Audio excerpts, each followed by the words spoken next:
my goal for this first module, we're going to start with understanding the 6 Ds. We're going to be going on talking about mindset, creating your massively transformative purpose, and then creating your moonshot. And these are sort of fundamentals. This is if you would, a roadmap for how we think about all of these technologies that we're hearing about. Because we're going to be seeing it increasing faster and faster and faster. And your ability to understand where it's going is very important for your investment decisions and for, as a company, which of these you start backing. So whatever becomes digitized enters this rapid period, starting with deceptive growth, and we'll go into these, from disruptive growth, demonetizing, dematerializing, and ultimately democratizing technologies. So let me go into each of these one at a time. So digitization. Digitizing technologies is ultimately just taking something that was an analog and making it ones and zeros. And the reason that it's so valuable is that when it becomes ones and zeros, and I know this is probably obvious to many, but it's important to get the basics, it's free to replicate. So your marginal cost for products go effectively to zero. They also allow you to ride on the back of Moore's law. So as computers get faster, more capable, and sort of disappear into the fabric of our world, any of your digitized products also ride that beneficial curve. Now, the challenge is that we're very poor as humans at seeing exponential change. In fact, when we look at exponential change in the early days, we see it as linear. And if we look at this curve here, this red line is all of us. It's us humans. It's our politicians. It's our kids. It's our boards of directors. It's all of us. We are linear thinkers, right? We haven't had a hardware or software upgrade in 50,000 years. It's been a while. And the challenge is when we have the early days of deceptive growth of exponential technologies, and we start doubling small numbers like 0.01, 0.02, 0.04, it all looks like zero. And these deceptive growth, so when I look at, for example, 3D printing, which is a hero to me, the technology, it's going to be transforming so many different industries.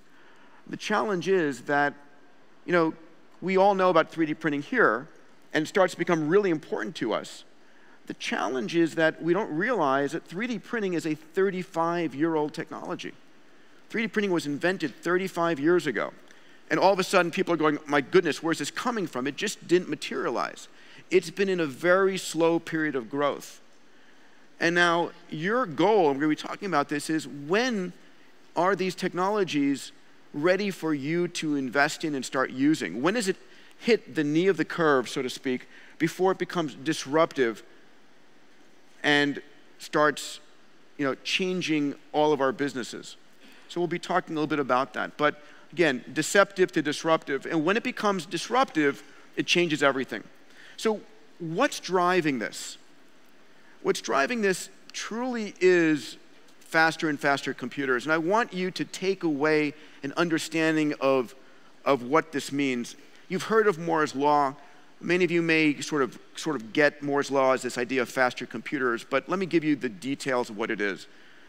This is Gordon Moore. He was part of the founding team of Intel.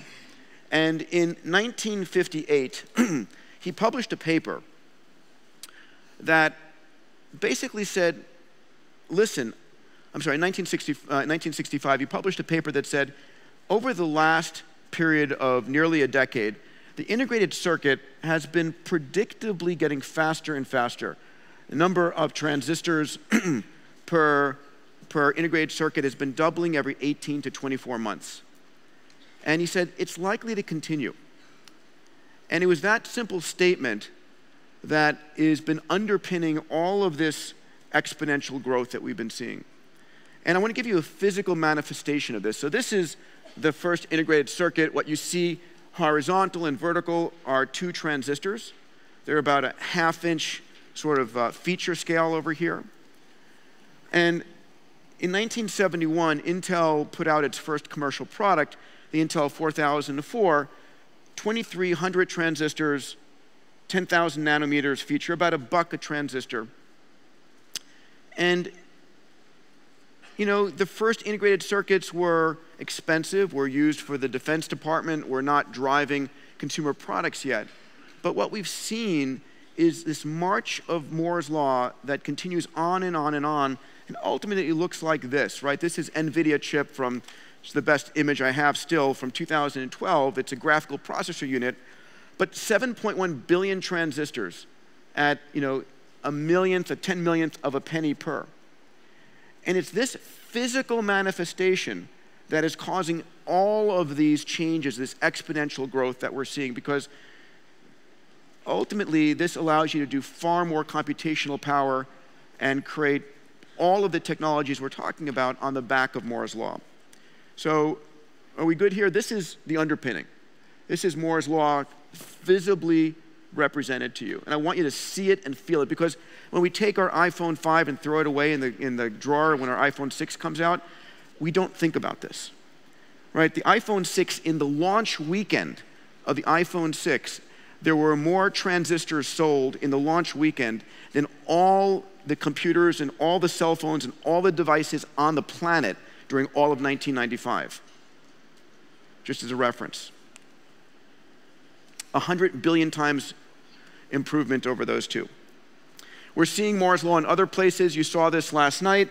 5 megabytes, $120,000. You used to have an airplane to carry it around in 1956.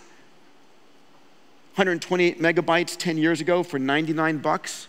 And last year, for that same price, a 1,000-fold improvement of 128 gigabits. So we're a physical manifestation of this, but we basically don't think about this. It's happening in the fabric around us. But if you want to predict and count on one thing, this is likely to continue at least for this next decade, maybe the next 100 years. We'll talk about that in the Q&A. So a 1,000-fold and a 30 million-fold improvement.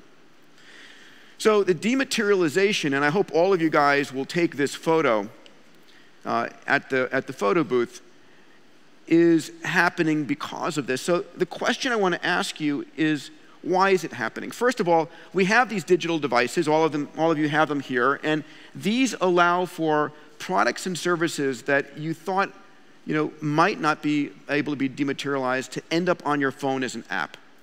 So one of the questions I'm asking CEOs all the time is, which of your products or services are you able to dematerialize? So we're going to be actually taking a moment of time on tool 1.1 to actually write that down. I don't believe that there's any product or service that could not to some degree be dematerialized. And people say, well, apartment buildings or hotels, but Airbnb, in a sense, is dematerializing where you stay, right? Uber is dematerializing the car. And you have to think about dematerialization in that fashion. It's not just, I'm not going to have a physical car, but I'm not going to own a car anymore. So which product or service could you be dematerializing right now? Please think about that, because in effect, what you're doing in dematerializing it is driving the cost down to near zero. The cost of replication and the cost of distribution. And we're demonetizing. And you guys will hopefully remember this. Uber is demonetizing the taxi fleets, Skype long distance, Amazon bookstores, Google research libraries, Airbnb the hotel chains, and Craigslist decimated the newspapers. And so one of the challenges is, if you've got a product or service, will someone else dematerialize and demonetize your product or service before you do? That's the difficulty. That's the challenge. If you're not disrupting yourself, someone else is. And that's one of the most important things I can share with you today, because I want you to be thinking about, with your management team back home, how could we be demonetizing and dematerializing our products or services? Not because you're not enjoying a great profit margin today, but because if you're not thinking about that, someone else is. Some college kid in the garage that's going to come up, because if I had gone to the taxi fleets in San Francisco, or Avis Rent-A-Car, or Enterprise Rent-A-Car, or any of these, and said, listen, 5 guys in a garage are going to start a company. They're never going to buy a single car. but in 5 years, they're going to take 60% of the taxi traffic in San Francisco and be worth $40 billion, believe me, they would never have believed it. And so I want to posit that every one of your businesses can be dematerialized and demonetized in some fashion or way, and your job is to figure out how you're going to do it before someone else does. Because when you do that, all of a sudden, your marketplace is not the million customers you have. It's 5 to 7 billion people. Your marketplace explodes. And it looks like this, right? We're going to be seeing in Africa 1 billion handsets by 2016. And in Module 7, I'm going to be talking about the recent announcements by Larry Page with Elon Musk for putting up a global constellation of 600 plus satellites to give a megabit connection to every human on the planet, not in 20 years, in the next 5 years, right? So what happens when your customer base goes from, your local customer base, wherever you are, if you're just geographically in the United States or in Canada or wherever it might be, even if you're in the largest cities, but what happens when 7 billion people have a megabit connection per second? Because if they're not your customers, they're your customers' customers. So when we democratize, the number of smartphones are going to be exploding. We're going to be seeing 3 to 5 billion new customers coming online. And the question is, what products or services are you creating for those 3 to 5 billion people? If you do the math, which I've done, they represent tens of trillions of dollars flowing into the global economy. It's the largest influx of capital we've ever seen. And it's capital that you should be planning to be part of that revolution. It's like missing the internet, in the mid-90s, what we're going to be seeing here as these 3 to 5 billion new consumers come online. So in the back of your book, you've got a tool 1.1, and I'd like you to take a second and pull it out and actually take a moment to jot down some notes. And I want you to be thinking about this during the course of these next 2 days, because for me, it's very important. I want you to list in the first box here one or more products or services that your business could dematerialize and how you might dematerialize them. So if you look in your book, it's in the back of Module 1, page 24, thank you.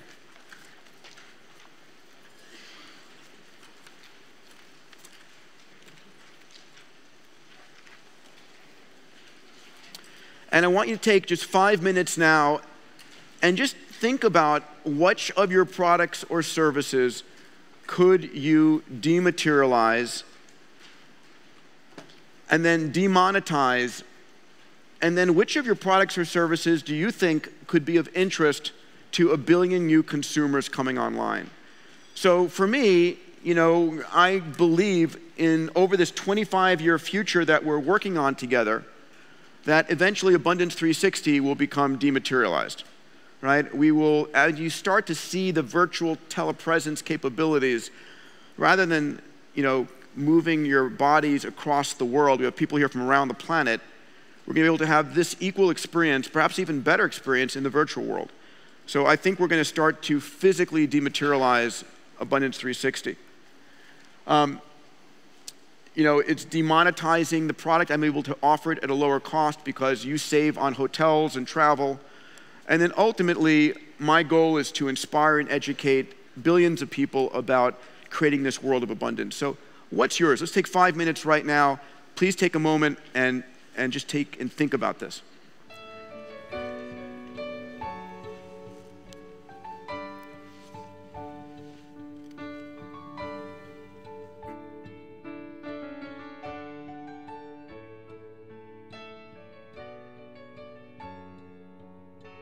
So one of the questions becomes, when do you start to see a product going from deceptive to disruptive? And how do you read that exponential roadmap to know we should actually start using this in our business? Because being too early or being too late is a problem.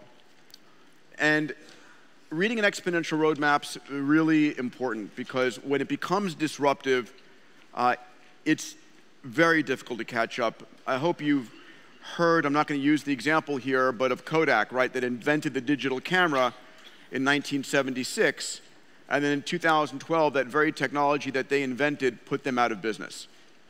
And the challenge is that when you miss the exponential boat and your competition doesn't, catching up is nearly impossible. We see that over and over and over again. So let's take a look at a story that really helped me understand and how to think about when and where to look for that deception to disruption transition. So it starts with this. In the late 50s, the US government, under the ARPA, the Advanced Research Projects Agency, decided they wanted to connect all of the US's main computer assets. Now, these were at Stanford, at Harvard, at MIT, and DC, and these were like large mainframe computers. We didn't have the cloud back then, we didn't have the internet back then, we had none of that. And what they did was they ended up connecting these assets throughout the US and then providing terminals for research scientists at other universities to be able to make use of these very scarce computational assets. Now, when I say scarce computational assets, you know, if you have a digital watch, your watch has got more computing power than they had probably. But this ultimately became what we think of today as the internet. And the internet back then, using these computers, were on dumb terminals, they were typing, they were word queries, and they were very difficult to use. And then one day, a guy named Marc Andreessen created this product. And here's Marc. Marc's a friend, an investor. And back when he was 23 years old, when he created Mosaic, his idea was to try and put a user front end on this thing called ARPANET, or internet, and make it possible for anybody to start using this powerful capability. And when he launched this in 1993, there were some 26 websites. By 1995, that exploded to 10,000, and 1998, there were millions. And the realization that I had in interviewing him on stage it was actually at Singularity University, was that what Marc Andreessen had done in that moment was to create a user interface on top of a product or technology that allowed entrepreneurs to create value on top of that. And what I've done is I call this the interface moment. And so I am constantly looking for interface moments. I'm looking for moments in time where a technology on top of 3D printing or virtual reality or artificial intelligence makes it so easy for entrepreneurs to start using that very powerful technology that new products and services are created. And so I reference this because we're going to be looking at interface moments in machine learning. We're going to be looking at interface moments in virtual reality. And hopefully what you saw last night with the tech demos are a whole slew of interface moments, right, where the products are becoming so easy and you can start to imagine in your own mind how you could build a product or a service on top of those. And so when you're trying to understand when do you start investing in this, the question is that product, is that capability something that you could start developing consumer-based offerings on? If it is, if that's the interface moment for you, that's where you start taking it very seriously. So 3D printing is starting to become very easy with cloud printing. We saw, you know, with 3D Me, with the ability to now take 3D printers into the home. And it's going to start to disrupt a $10 trillion value chain of manufacturing from China to the US to Europe to other parts of the world. So what I'd like to do now is go into a part of this that is, for me, the fun part. This is sort of, that's a little bit of background for catch-up for folks who have not been here in past years. But I want to talk about mindset, which is probably one of the most important things for all of us here. 1,000 years ago, if you wanted to change the world, if you wanted to change your country or region, you had to be the king or the queen. That was the only individual in a region of the world who had the power to do anything at a national level. And even then, the king or the queen only could deploy their troops, could deploy some resources that were effectively lame. You know, the ability to actually change and solve a problem. 100 years ago, it was the robber barons, the industrialists, it was the John D. Rockefellers that could build the libraries or build the railroads or build the steel mills, that could do something and impact something at a national level, a regional level. Today, it's all of us. You know, any one of us who want to make a difference can make a difference, and it is such an important realization. It's today, each of us have access to the power and technologies that only the largest corporations had 20 years ago. And each of us now have access to as much capital as we need through crowdfunding, access to experts around the world in this hyper-connected world. And the challenge becomes having each of us realize this, because I would posit that there is nothing that we cannot solve. The power that we have to take on the world's biggest problems, to 10x our business, is more than ever before. So there are a few mindsets that are important and I want to share with you. The first is scarcity versus abundance.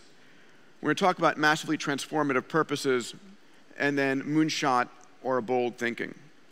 So I'm thankful to many of you who have said, you know, abundance was really a game changer for you, your company, your families. And I had the pleasure this last year in October of closing out the Clinton Global Initiative. And I was the closing speaker with President Clinton. And I have to take a moment and show this photograph of the president hawking my book. It was a great moment for me. And as he introduces me, he says, you know, Peter, why are you so damn positive about the future? Don't you watch the news? And I said, well, President Clinton, with due respect, I try not to. And the other reason I'm so positive is because I look at the data. And one of the things that I want to share with you is the realization that we truly are living in a world of abundance. And abundance is a mindset because scarcity is contextual. So, you know, we talk about the fact that over the last 100 years, the per capita income for every nation on this planet has more than tripled, right? Lifespan has more than doubled. The cost of food has dropped 13-fold. The cost of energy has dropped 20-fold. The cost of transportation has dropped 100-fold. The cost of communications have dropped thousands of fold. And when you look at the data, we find over and over again that we truly are living in a world of growing abundance. Larry Page, who was at the founding conference of Singularity University, basically went on to say that the reason this is happening is because of technology. And it really is true, right? The last 100 years, we haven't gotten smarter, we haven't gotten better politicians. The reason that this has been happening is because technologies are powering this world of abundance. And wherever you look, you see evidence of abundance. And so because this is the Abundance 360 program, at the start of each module, I'm going to be sharing with you data just to put us in state.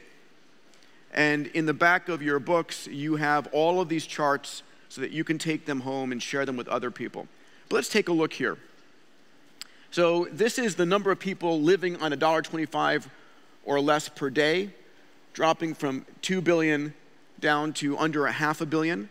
We have the ability to take every single person on this planet out of extreme poverty over the next 20 years. This is the number of democracies in the world exploding from, you know, nearly 0 to 90 democratic nations. Check this out. This is the percentage of slaves or serfs in the world, going from 3/4 of the planet in 1750 down to, you know, 10% today. I mean, significant changes over the course of our lives. This is from Steven Pinker's book from Harvard, The Better Angels of Our Nature, that we are living in a more peaceful and peaceful world. And you wouldn't know this watching the critical news network or the negative news network, whatever CNN calls themselves these days, right? This is literally a rapid diminishment in the number of wars around the world. On the micro level, this is the diminishment of reported rapes. And one of the things that's very important in a lot of these charts, you'll see me draw a dotted line in 1993. What's that year? Internet. So we start to see the fact that the internet coming online starting to change social behavior. Because all of a sudden, if when I do something good or bad, it's reported around the world, it changes how people go. And we're going to be talking about in Module 7 that we're entering a world where you can know anything you want, anytime you want, anywhere you want. The ability to have trillion sensor economy imaging everything. Right now, we have immersive media imaging us in 360. We've got cameras. We've got people taking cell phone images.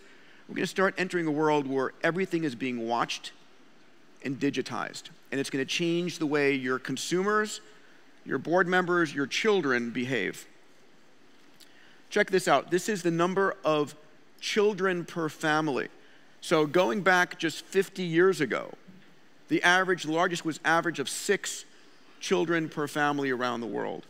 And look as we move forward, as the world becomes more and more prosperous. In fact, Bill Gates talked about this in a great TED Talk that said, as you make a population healthier and better educated, their growth rates massively diminish. So if you're worried about overpopulation, here's your answer. Making people healthier and better educated. The number of kids we have drops. And of course, life expectancy has gone from 26 in the 1820s. Anybody here in the main audience here under the age of 26?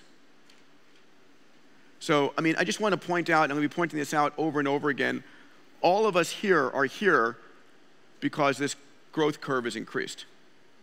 We wouldn't have been around, 150 years ago. So scarcity is contextual, right? If I said to you, I'm looking to get oranges out of this tree, and I went around and started plucking oranges from the tree, the lowest hanging branches, I'm 5'5", I run out of oranges, all of a sudden they become scarce. Until I invented technology called a ladder. And that ladder gives me higher reach. And that simple example is what plays out over and over and over again. Our ability to create more and more technology is giving access to more and more energy, more and more water, more and more everything. So, if you think about one of the greatest examples, I think, of created scarcity is diamonds. We talk about diamonds as being scarce and rare and expensive and so forth. So this is from Wired magazine. One of the companies I advise actually manufactures artificial diamonds, like at the 1-2 multi-carat level. And their potential is actually not at $5 a carat, but at $20 a carat. So what happens to diamond scarcity when all of a sudden diamonds are being manufactured, perfect diamonds, at $20 a carat? I guess your girlfriend or wife, if you're a guy here, says, no, I want the one with the flaws in it. But scarcity is contextual. I think over and over again, one of my goals here is for you to question, what do you think of as scarce? What do you truly believe is scarce? And then how could you imagine that that could flip? Is it scarcity access to energy? We live in a world of 5,000 times more energy that comes in from the sun than we use in a year as the human species, right?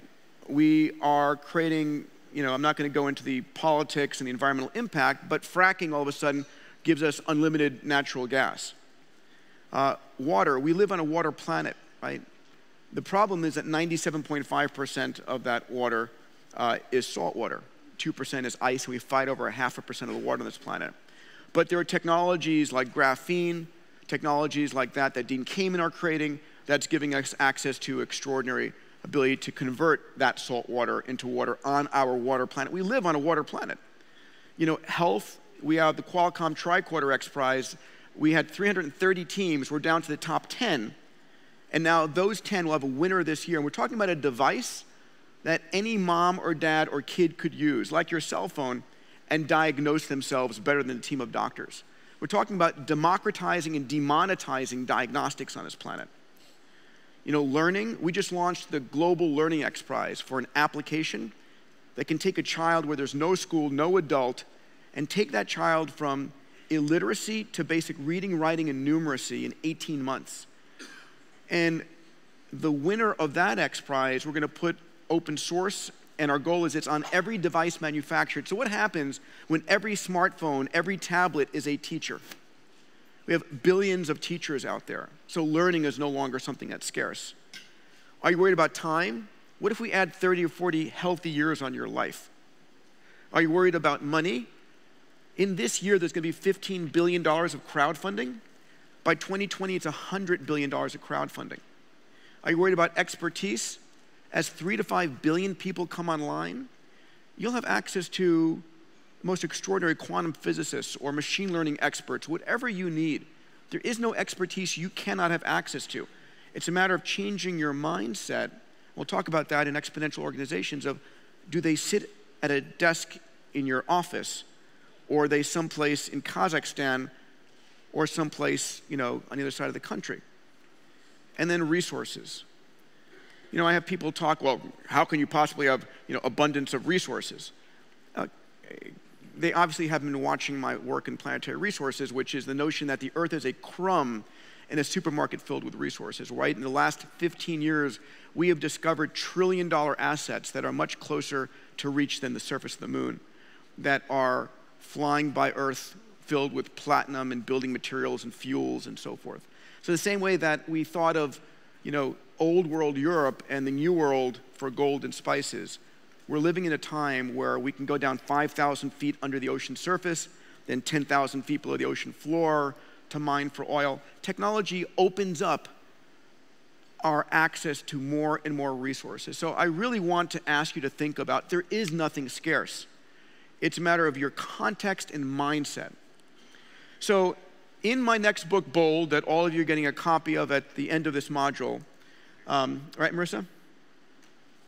I interview and spend time with 4 individuals. I want to share their mindset with you. So Larry Page is on my board at the X Prize, an investor in some of my companies, Elon Musk, Jeff Bezos, Richard Branson. And what I found in spending time with these gentlemen is a series of 6 characteristics. I actually talk about 8 in the book, but 6 characteristics that allows them to think at scale. Call it a billionaire mindset. Think about thinking at scale. I want to share with you what those characteristics are, because I want to start having us change how we think about our future. It's what Dan and Babs at Future Coach talk about, 10xing your future. Mindset is everything. That's far more important than any single technology. It's everything. So let's dive in. I want to share with you excerpts from Bold, and we'll talk about that during the Q&A. So the first is passion and purpose. So I'll paraphrase, but Elon goes, I didn't enter the industrial military complex with SpaceX to compete against, you know, the largest defense contractors in the world. I didn't, you know, start Tesla to compete against the automotive manufacturers in Detroit. I'm not insane. I just thought that the product sucked, and someone had to do something about it. And driven by that purpose and passion, he went and built 2 more multi-billion-dollar companies, right? He built PayPal and SolarCity and Tesla and SpaceX. And it was that mindset that allowed him to push and risk everything. You know, Elon in 2008 had his 3rd failure of his launch vehicle, of his first variation of his launch vehicle. And Tesla was out of money.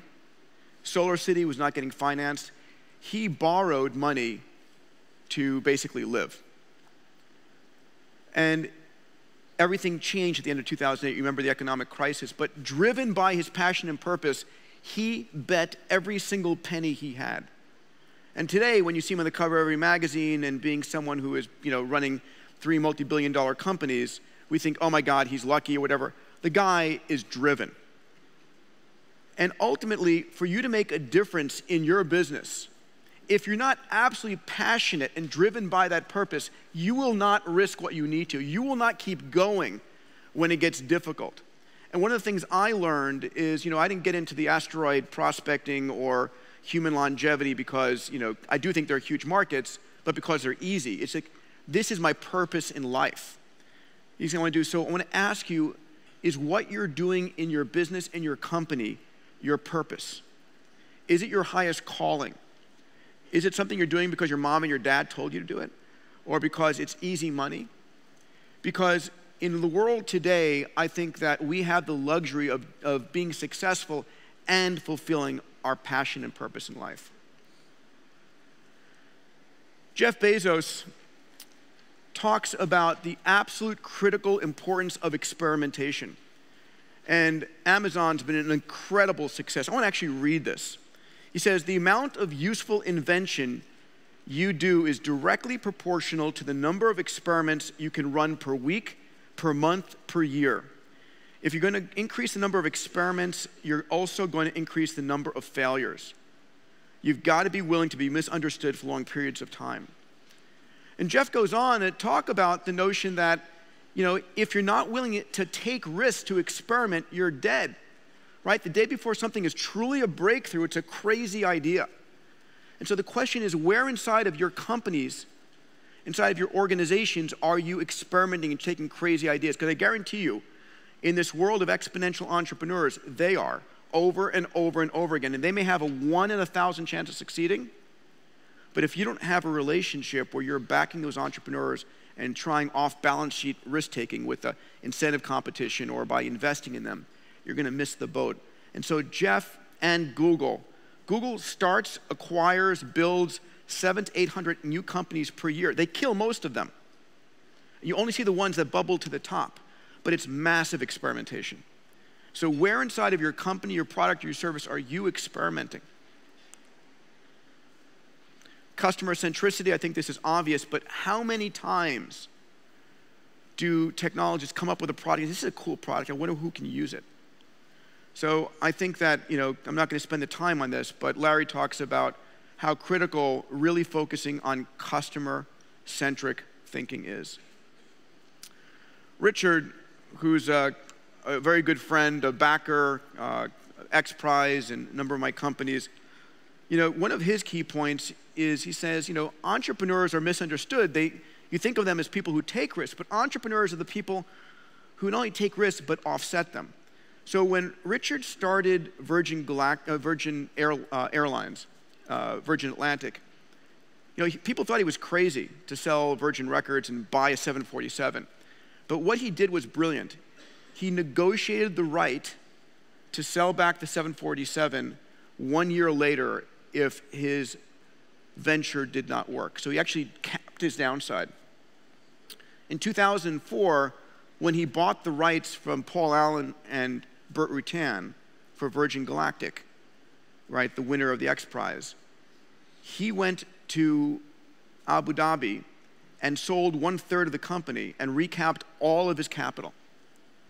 So the question is, can you in fact take risks? Can you experiment, but figure out a way to offset the risks so you're protecting your downside? Last two. This is Jeff Bezos. This comes from Jeff Bezos' 2007 shareholder letter. And it's a great letter, and he talks about long-term thinking. And Jeff is a master at this and what he's built at Amazon. And most of us are thinking about the next quarter, the next year. He's thinking about the next decade. Let me read this one to you.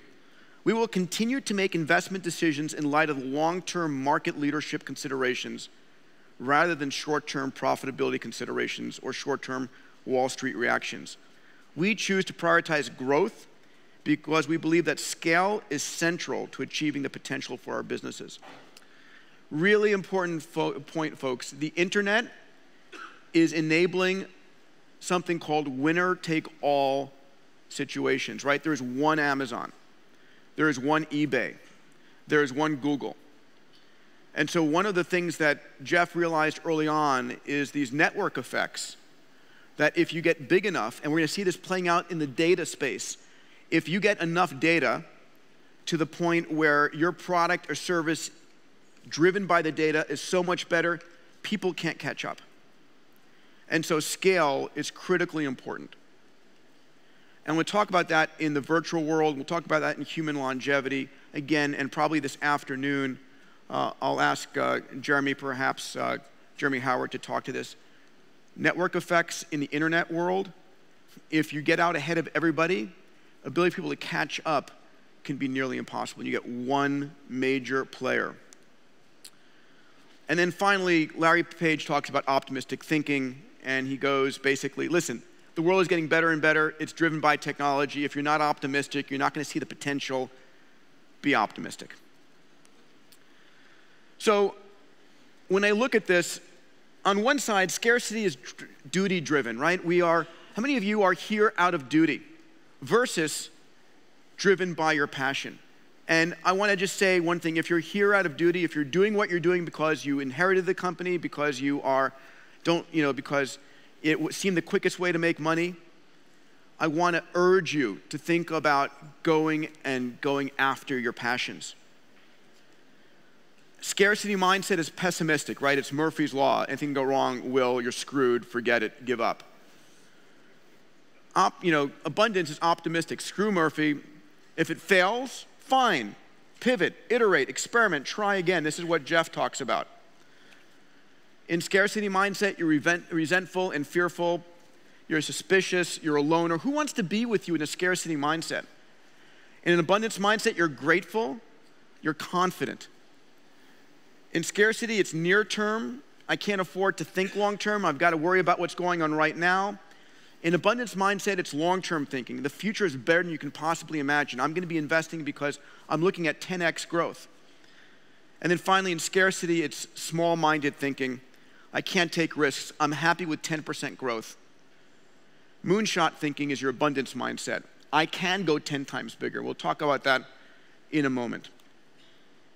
So ultimately, what influences your mindset? And this is so important, right? You are the average of the 5 people you hang out with. So one of the things I think about and I talk about with people is, are you hanging out with a crowd who's a scarcity mindset or an abundance mindset? Your work environment, home environment, if it's depressing, change it. The news. I don't watch the news. The news could not pay me enough money to feed me the negative dribble over and over and over again that they do. And ultimately, your mindset matters. And if you allow every murder, every problem on the planet to be brought to you in high definition over and over again, it's going to color your thinking. Yes, there is evil stuff going on. Yes, it affects your business, but there are other ways to get it. And then finally, your purpose. Are you waking up every morning inspired and driven to change the world by something that you care about more than anything else? What is your massively transformative purpose? What is your MTP? And what I'd like to do is actually talk about an MTP. We're going to be using this in our next session of exponential organizations. So an MTP is something that drives who you are in the world. Here's some strong MTPs. Organize the world's information. Whose is this? Google's, right? We'll come back to these in a moment. Ideas worth spreading. TED. Positively impact the lives of 1 billion people. Singularity University. So an MTP is something which is uniquely yours. If you came to me and said, listen, my purpose in life is to organize the world's information, you go, that's not, it's Google's, right? It completely inspires you. It allows you to wake up in the morning and say, I want to go and do this. It's neither too narrow or too broad. It's aimed at the heart and the mind. It's declared with sincerity and confidence. The question is, do you have an MTP? Because if you do, the benefits are extraordinary. It's the power of pull. You attract the best employees. If an employee has a chance to work at a company that has got an inspirational, massively transformative purpose, or a company that just wants to sell another widget, I guarantee you, in today's world, people are connecting to passion and purpose. Do you change, it changes the way you look at the future. It changes where you focus as an organization. So what I'd like you to do 1 second now is turn to tool 1.2. And we're going to talk about your MTP. So this is the way I'd like you to look at it. What is a problem that you're excited about solving that you could dedicate your life to? And then second, what are the specific actions you'd like to take in that problem area? You'd like to inspire, you'd like to guide, you'd like to enable. And then finally, I want you to take a shot at your MTP. We're going to be actually having a chance to, in Module 2, share your moonshots and your MTPs. But we're going to hear and shape it between ourselves. But I'd like everybody to walk away from this year's Abundance 360 with your massively transformative purpose. So I've written down mine, open the space frontier, make space economically viable to explore. I want to inspire, I want to guide, I want to enable. And so my MTP here is to inspire and guide the expansion of humanity beyond the bounds of Earth. That's what's driven me since my childhood. So what is your MTP? You can write it for yourself. You can write it for your company. Up to you. We're going to take 5 minutes and jot down your notes. Please take a shot at building your MTP.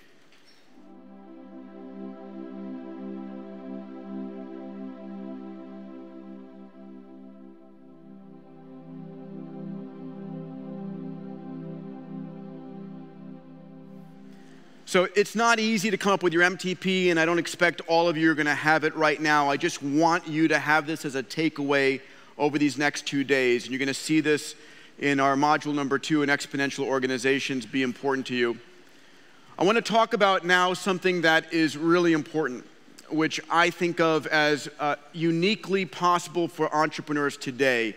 And it's called moonshot thinking or bold thinking. And I spend a whole section of Bold, my new book, in which I interview this guy, Astro Teller. So Astro is the head of Google X. He runs, effectively, Google's skunkworks. He's an amazing individual. His maternal and his paternal grandfather were both Nobel laureates. How do you like that? Talk about an exclusive dating club. And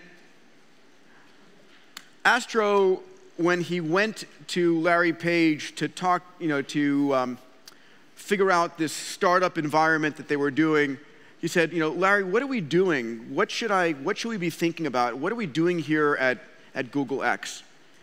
And after a long conversation, Astro asked Larry, he said, are we taking moonshots? He goes, yes, that's what we're doing. We're taking moonshots. And he calls himself the chief of moonshots, the captain of moonshots. And what are moonshots and why are they important? And then ultimately we're going to get to what is yours as an individual or as a company. And it's the notion that today, again, each of us have access to the technologies that only the industrial military complex had 20 years ago, right? We saw last night high definition video camera footage from orbit, right? You want to know what your competition is doing? You can watch their supply chain, raw materials coming into their factory and final product coming out. You can count the number of cars in their parking lots. You can know anything you want, anytime you want. We're in a very different world today. And those of you who are still operating like it was 20 or 30 years ago with that same mindset are putting yourselves at a disadvantage. I'm trying to force you here to go 10 times bigger than ever before versus 10% bigger. So when I interviewed Astro and said, why is moonshot thinking important? This is what he said. He said, when you try to do something radically hard, you approach the problem differently than you would when you try and making something incrementally better, right? Just the concept of saying, I'm going to, go from, instead of 10% bigger, where all your competition is trying to go, right? You're putting yourself, if you go 10% bigger, you're putting yourself in a smartness competition with everybody else trying to go 10% bigger. And when you try to go 10 times bigger, and they'll show you this in the video, you have to go with a clean sheet of paper. So why did Elon with Tesla come up with the safest car on the planet and probably one of the most innovative cars on the planet? because he did not drag the legacy of Detroit into his company. He was able to start with a clean sheet of paper, and that made a tremendous difference. And when you try and go 10 times bigger, you actually have to start with a clean sheet of paper because you can't do that starting with what you had. It forces you to throw out your playbook and try something new. Second is, when you attack a problem as though it were solvable, even if you don't know how to solve it, you'll be shocked by what you come up with. Right? So when you go for a moonshot and you say, okay, I have no idea how I'm going to do it, but I know it can be done. Just that act of committing to figuring out how to make it happen causes you to think differently about that problem space. And then finally, it's 100 times worth it. It's never 100 times harder.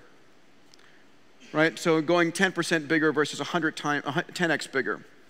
So what I want to do next is show you a video to get you in state to think about moonshot thinking. It's a video I showed last year. It's that important that I want to show it again this year for those of you, because we have 100 new people in the room. And it's a video that Google X put out. In it, you'll see Astro Teller. You'll also see Megan Smith, who was at Google X until about 6 months ago when she was picked to become the CTO of the United States. She now works in the White House as the US CTO. So let's watch this. And then during this video, I want you to be thinking about, what is your moonshot? What is the thing in your life that you want to do that's 10 times or 100 times bigger than you've ever done before for you or for your company? It should be within that sphere of your MTP. It'd be something that you care about, something you want to be known about, right? So for me, it was, going out to lay claim and prospect asteroids in terms of opening up space. A crazy moonshot, but something that we're knocking down the barriers. What is it for you? So let's watch this video, get in state, and talk about moonshots.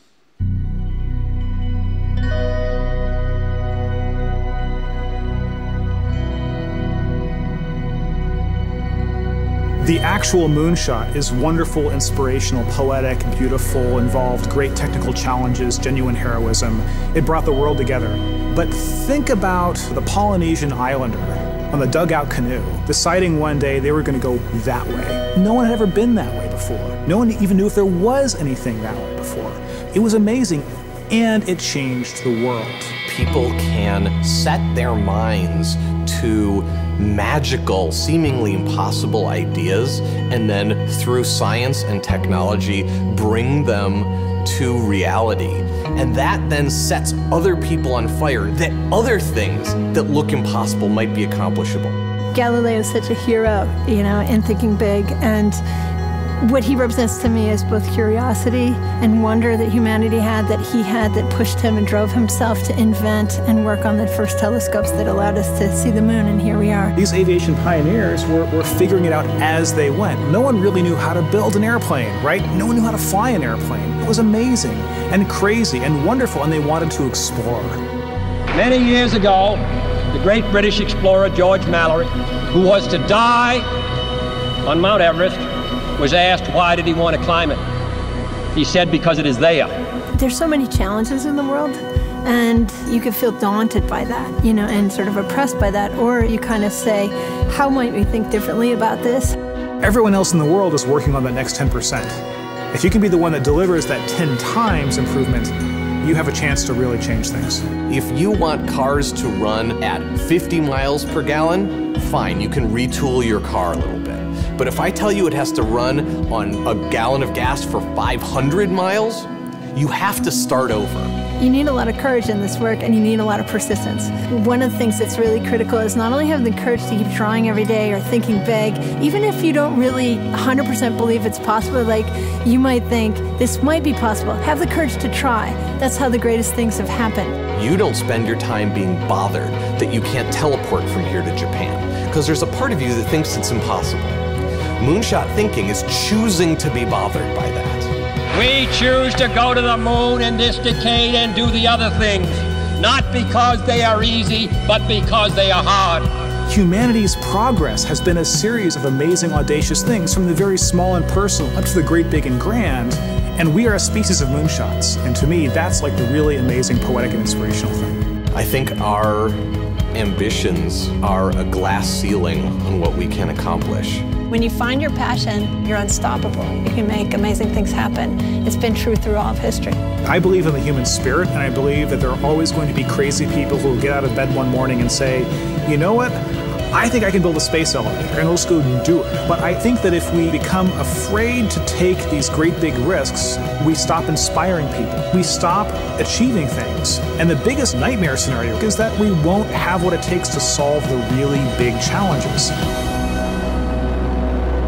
When Kennedy said that we would put a man on the moon, it's about the fact that he said, we don't know how to do this yet, and we're gonna do it anyway.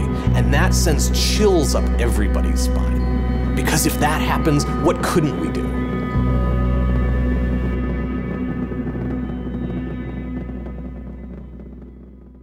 So what couldn't we do? My goal here is to stretch you, right? We truly are living in the most extraordinary time ever to be an entrepreneur.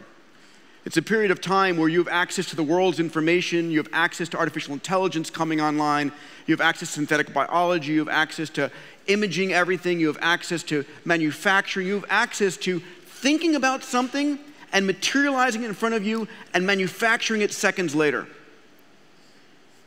The limitation isn't capital, the limitation isn't technology, the limitation is what you're willing to do, what you're willing to risk. Limitation is what you're willing to experiment. Limitation is how big you're willing to go. And my goal here in this module is to let you know the world is changing fast, right? The only constant is change, and the rate of change is increasing. You either disrupt yourself or someone else will. And it's also a time where we can dream the biggest dreams. I believe that we are creating truly a world of abundance. I believe that all of you can set a goal far bigger than you ever thought possible and make that happen. And in this world where you can have that passion and have that dream and then go and make it and materialize it, why wouldn't you want to? So, at Singularity University, we talk about the fact that an entrepreneur can now positively impact the lives of 1 billion people. You had to have been, Muhtar Kent, the chairman of Coca-Cola, or Jeff Immelt, the chairman of GE, with arms and legs in 100 countries to have that level of scale. Today, every one of you can.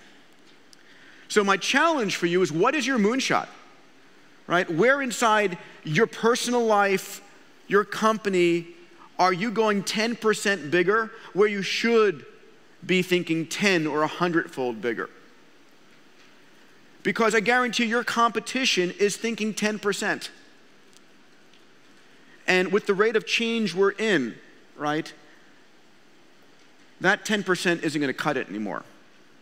So I would like you, we're going to take 5 minutes now to work on some moonshots. And again, you're going to have time to play with this later, but module in tool 1.3, the first question is, inside of your massively transformative purpose, you should not be taking a moonshot in some other side area. Moonshots are hard. They're difficult. They require commitment, right? The X Prize took me 11 years. Zero G took me 11 years. Extending the human lifespan, going to the asteroids, whatever crazy idea, whatever moonshot you want, they're not easy. And unless you're doing it inside of your purpose and passion, you will give up before it happens. So your MTP is your guide for your moonshot. So write down, what is your target? Something 10 times bigger than normal.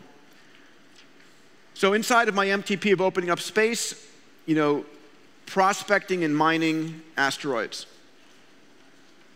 Second, write down a science fiction-like solution. Don't worry if it sounds crazy, because something that is crazy today is going to be baseline tomorrow. So for me, it's, we will identify the highest value asteroids and claim them, mine them for fuels and metals. And then finally, jot down some evidence that could credential the idea as possible. Like, what are some tea leaves? What's possible? So for me, for example, a number of government missions have already traveled to and landed on asteroids and comets. Okay, it's not impossible, and the laws of physics have prohibited it. And we're drilling for oil, thousands of meters down in far harsher environments than going out to asteroids. So these are the sort of credentialing elements that allow me to believe it's possible. So let's take 5 minutes. What is your moonshot? Why do you think it's possible?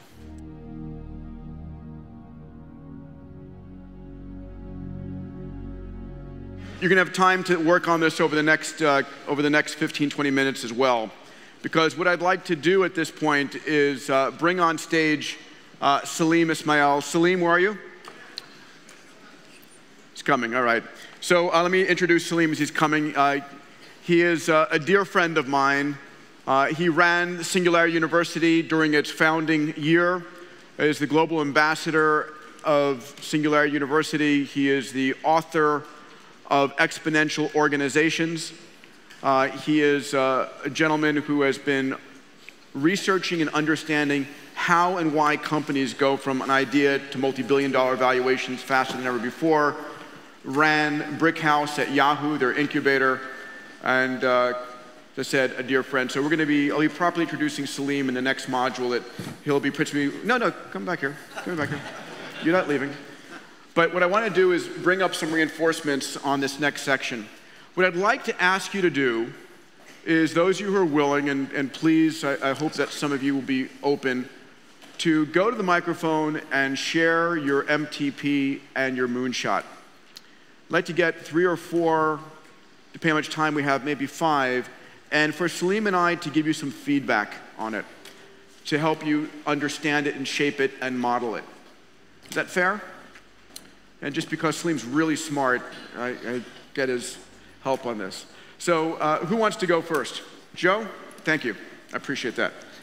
There's a mic right down the center aisle. Right where Dan is. This is the personal? This is what? So tell if it's for yourself or your company, and which company, and then start with your MTP. Well, this is for myself and my company, and okay. Usually I deal with entrepreneurial stuff, but I wrote The Curing of Addiction of All Forms, Behavior and Chemical Reliance as a way to soothe mental and physical pain and suffering. And because right now I currently believe that addiction is not curable. I'm an addict, behaviorally and chemically in the past, and it just causes millions of people to suffer. It causes wars, it causes disease. And I currently believe that, well, it can't be cured. It's like diabetes, you manage it sort of thing. But I was like thinking, well, shit, what if it could? And how would it take that form? So that sounds like your moonshot. Uh-huh. Let's go back to your MTP first. What's your massively transformative purpose? What should people know you as? Well, actually, that's why I did write I'm not quite clear on that yet. The massively transformative purpose is to reduce suffering. And okay. I try to do that currently through entrepreneurs, because I think most high-driven entrepreneurs are workaholics. They're addicts, but they do great stuff in the world, too. Okay. This is a room filled with addicts. A lot of them don't know it, though. Yeah. No, not at all. Absolutely not at all. Yeah, exactly. Absolutely not at all. Yeah. So, again, my goal is I want to separate the two for everybody here of your MTP and your moonshot.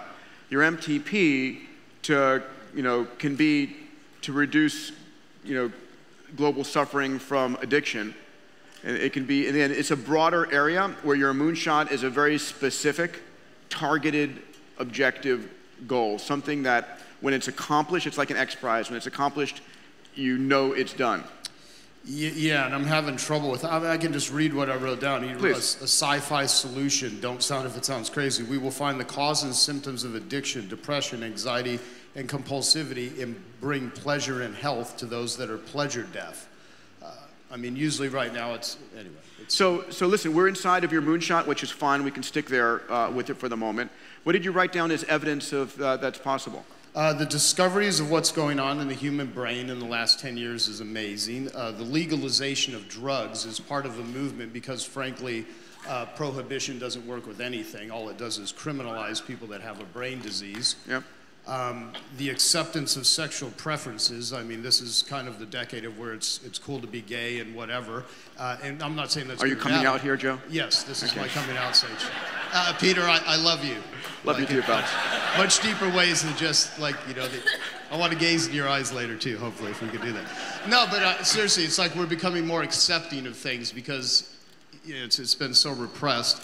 And plus, the increase of just crazy, busy, insane behavior. I mean, internet addictions are just, behavioral addictions are so on the rise. Gambling, food, sex, workaholism. So let's pause 1 second. So on the moonshot, I think you're there, right? I think that I agree with you. The work that's going on in understanding the brain is extraordinary. In fact, when you are with, tomorrow morning, we have Craig Venter and Bob Hariri, what we're going to learn is that the 3.2 billion letters from your father and from your mother, the 6.4 billion in your genome, actually code to a high degree for the exact brain structure that you have.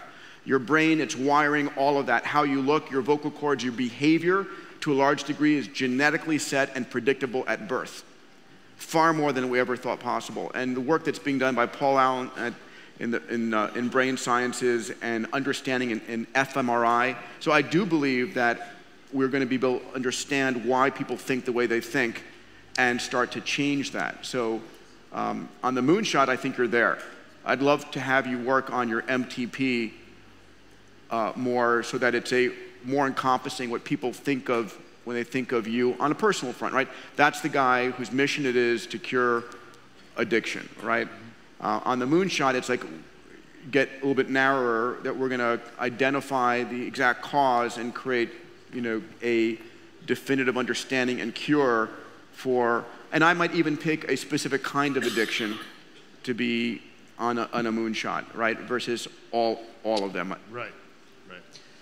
I'll just say that I never would have even thought to do this had it not been for this thinking here. So, I mean, it just dawned on me here that this is really important to me.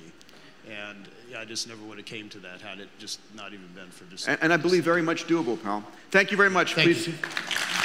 Give it up for Joe.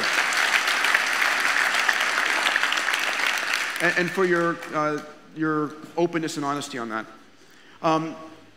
Please, Richard Tripp. Thank you, Peter. So first of all, this is maybe the coolest moment in my life, right here, right now. Great. Hi, Celine. So my MTP is to create maker culture that sustains and evolves itself. So I was inspired by your book and the story of the goldsmith who got killed for creating an aluminum plate. Yes.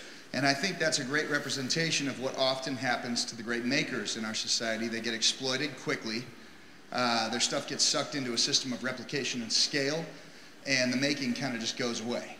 And when I look at my own life and some of the things I've been able to transcend, I think what it is making. But the problem is there's not a lot of, and I define making as the intersection of thought and prototype and kind of the dance that happens between them in a way that can sustain and evolve itself, which implies financing. But we really don't have good culture for that. We don't have good language for that. So I'm writing a book about that. And I want to create maker culture. I want kids who come up in the world to be able to self-identify and say, I'm a maker. That's what I do. I'm not just a consumer. I'm not just a... So I get it, and I love the area. Read your MTP. What is it? So create maker culture. Create a maker culture that can sustain and evolve itself. Salim? I love it. The general trend is fantastic. I would think of it as just sustainable makers, make the maker movement sustainable. Yeah. Right? Yeah, there's a lot of hobbying going on that peters out in people's workshops. There's a great extension to this. When we think about the future of engineering and teaching engineering schools at university, one approach they're taking today is to say, simply at the end of your engineering degree, what did you make? Yeah, and that's whether you pass or not depends on how much stuff you actually made along the way. So we're starting to tilt society that way. So I would kind of frame it in that sense. Yeah. Do you have a moonshot as well that goes with that? Yeah, I do. 1 billion makers in the world focused on, well, making the vision you're creating, Peter. Actually devoted in their lives to overcoming our biological and planetary limitations and doing it in a serious and sustainable way. Wonderful. Awesome. Richard Tripp, thank you very much, pal.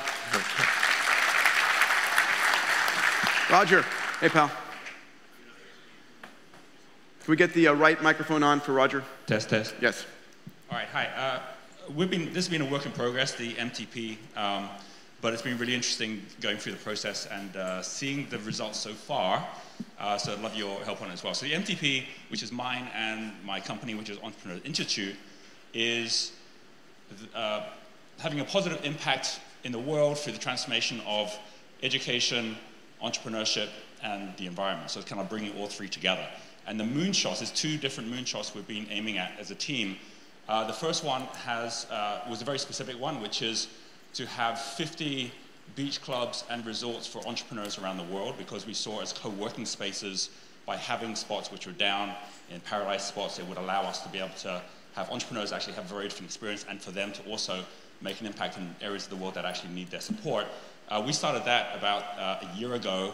We now have got a resort in Bali. We've got about 15 different beach clubs starting up in different places, just came in from Hawaii. And that all happened by actually just going out and stating this kind of like bold moonshot of what we want to achieve. And the second one is to have an online mobile and video platform that can support 100 million entrepreneurs around the world, which we figure is somewhere between 10 and 20% of the entrepreneurs. We started that a year ago. It's called Genius U. We now have hit our first 1 million people on it. So we think, most of them in Asia, so we think if we keep doubling, we'll get there in 8 years. So that's a goal there as well. So we've kind of started both, and there's been a great start, but I'd love feedback on how to improve them. Are you more focused on the entrepreneurship or the environment? Well, what's really interesting is that we've found the two of them link really, really well together. So the way we define why those three is the environment is what we're showing up in, education is how we make sense of it, and entrepreneurship is how we do something about it. So by putting the three together, we see them actually being quite symbiotic. Okay, so I would frame it something like save the environment by entrepreneurship and education. Does that work as a way? Again, what you want is a MTP that people can remember. Then when they see Roger, they know it's simple, right? When you get an MTP that's a long, complex structure, you're trying to capture a memory in people's minds. Like, Roger, I know who he is or his company is. It is this. So the phrasing of it, so it's clear, succinct. It's like for a business, right? Google wants to organize the world's information, and I understand how everything fits into that. It's understandable, memorable. So I want you to try and work on the MTP so it's maybe closer to what Salim was saying. The second is, do you want to just share, for example, TEDx and the massive growth that they had as a model for what he's trying to do with his resorts and such? Yeah, there's a great kind of story. There's a section in the book called Death of the 5-Year Plan. Right? And what we found is the way all strategic planning takes place is you look back in the past and then you extrapolate forward. And there's this, when we looked at the TEDx phenomena, there was this really interesting insight that came up that if they had stood up and created a 5-year plan for TEDx, they would have aggressively said, we're going to do 20 events in Q1 and 20 in Q2 and 40 in Q3 and 60 in Q4, and then do that, kind of project that out. And at the end of that, you'd have about 2,000 events over a 5-year period, which is really, really aggressive in that sense. What they actually are on track to do is 10,000 events in 5 years. Now, if they just stood up at the beginning and said, we're going to have 10,000 events in 5 years, they would have lost the team. Right? Everybody would have walked out saying you're completely crazy, almost as crazy as Peter, but you're almost there. And so there's no way we can buy into that. And therefore, you would have left, and if you'd gone with the linear approach, you'd have left a lot on the table. So what you do is you set this really big MTP, and then you set a set of constraints and rules, and then let the community figure out how to do it, and they'll figure it out. So part of what I want to say is that it's the power of a community. In fact, here in the audience is John O'Bacon, who runs Community at the X Prize. And can you build a community that can scale faster than your capital and your resources do it? Right? So when you talk about 50 these resorts, which are great, my question is that's more of a linear TED model versus TEDx, which all of a sudden creates 10,000. So I just wanted to sort of unconstrain your moonshot to some degree. So, okay, so the moonshot on doing it, like talking about number of resorts is probably, you're right. It's probably, in fact, that was one of the biggest things that we saw was when we thought about it like a property company, it totally was the wrong way of even looking for the funding. The moment we saw it as a community and people could then apply and actually set up their own, it really changed it. So the point about like saving the environment, that's a really interesting one. It's almost the other way around. It's like the environment's going to be here whether we are or not. It's more like saving humanity. So, but I think what you're saying about bringing in the actual reason for doing it into it, I like that. It's cool. Thank you, Roger. Cool. Hands for Roger, please. Hi, Peter. Dan. Hi, Peter. Dan Benamos. I have to say I'm a little bit intimidated being up here, but I want to take a shot at this. Thank you for taking a shot at it. I work with the mom and pop drugstores across the country. And what I came here with no thought of this. But this morning through your exercises, what I came up with in MTP very simply is leapfrog industry obstacles to create massive value opportunities. And what I was thinking, you'd use the word fracking, you use examples of the companies that have completely disrupted, like Uber type thing, and the technology like the I-beam. And what I want to do is bring the areas of expertise that a particular location might not have, that they would be able to tap into it, bring it into their store, meet with the patients that way, so that we can tap, this is kind of my moonshot really is, what I want to do is I want them to, I want to create the network where they can bring in expertise when they need it, pay for it when they need it, so they can mine their databases, their customer bases to create more value. That's basically what it is. So on the moonshot side, you want to create this network, this overlay that allows the mom and pop to survive and thrive and get the benefits that a CVS might otherwise. Well, CVS is a mass merchandiser. Yeah. But I'm talking about, if you thought in terms of medicine, you have specialists in different areas. Well, we have it within pharmacy as well. But you're limited based on the people, the personnel that you have at that location. And the question is, why are we limiting ourselves to that? Why can't we tap into the resources that we have around the country, pay for what you use, and be able to provide more services than you currently do? And that's something that can go beyond the country. It really could go throughout. I love the direction you're going in. I would frame it as pharmacies to solve the healthcare problem. Right, on the MTP side. Yeah. Right, so in other words. Let me give the little kind of side thing here. In France, they use pharmacies as a primary care environment because 80% of most of what we go through can be solved at the pharmacy, right? Here, for some reason, I'm Canadian, so I'm heavily biased around this. Here we have to go to a doctor and then get referred and et cetera, et cetera. And so if you can focus on the pharmacy as the primary health giver, as a big transformative purpose, you will instantly solve most of the healthcare issues in the country. I think you're right onto it, and I think the technology is now starting to emerge with doctor on demand, that type of technology where you can plug into an iPad and be connected with a doctor, putting that right into the stores. So for the doctors, yes, and maybe even for the pharmacies, it's really an extension of what is already available, just applying it to a different area. Yeah, one of the companies we're going to see on Tuesday night is a company came out of SU called Miraculous. That is, again, the ability it's demonetizing and dematerializing labs, right? So instead of having to go to the doctor, pull blood, send it to the labs, have the information sent back to you, you'll be able to actually have it done at the local pharmacy and get all the information you need right then and there. And so I do believe that your vision is spot on. I think what Salim is saying is your MTP should be clear, short, inspirational. And I like what you're saying. I would link it, rather than just kind of creating benefits for the pharmacies, I would actually link it to the general healthcare concept. Okay. So, thank you, Dan. Appreciate it. Hand for Dan, please. So we're at 10:30, and I'm going to actually try and keep us on time. I apologize. I will be here, and Salim will be here during the break if you'd like to spend some time with us. We have a 30-minute break now, but before we do that, what I'd like you to do is I'm going to hit a couple of key takeaways, and then give you a moment to put some notes in your bold insights. So a few key takeaways. One, I do believe that the 6 Ds, again, deceptive to disruptive to dematerialization, demonetization, and democratization, is a way to see the future. It is, as technologies are becoming digitized, they're on this roadmap.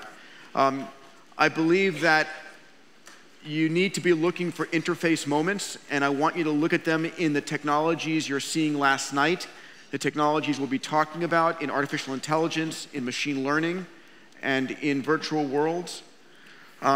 That people with strong MTPs are more likely to succeed, because if you have a clear MTP that people know, people who want to support that MTP will come to you. And that clear MTP will wake you up and drive you in the morning. So I would like you to please be clear about what is your MTP. Can you have more than one? Of course you can. Can you have one for each of your companies? Yes. Can you have one for yourself, one for your company? Yes. But having clarity of having the people that work for you and the people who you work with know your MTP is very important. It will help you succeed. And then finally, my expectation, my belief, my takeaway here is that exponential technologies and tools are enabling bigger and bigger moonshots. So my goal here is to get you to stretch what is possible, right? It's the old adage, shoot for the stars and you might hit the moon. But we are living in a day and age where each of you as entrepreneurs, as CEOs, can do what only the governments and largest corporations could do 20 years ago. And it's going to get faster and faster and faster.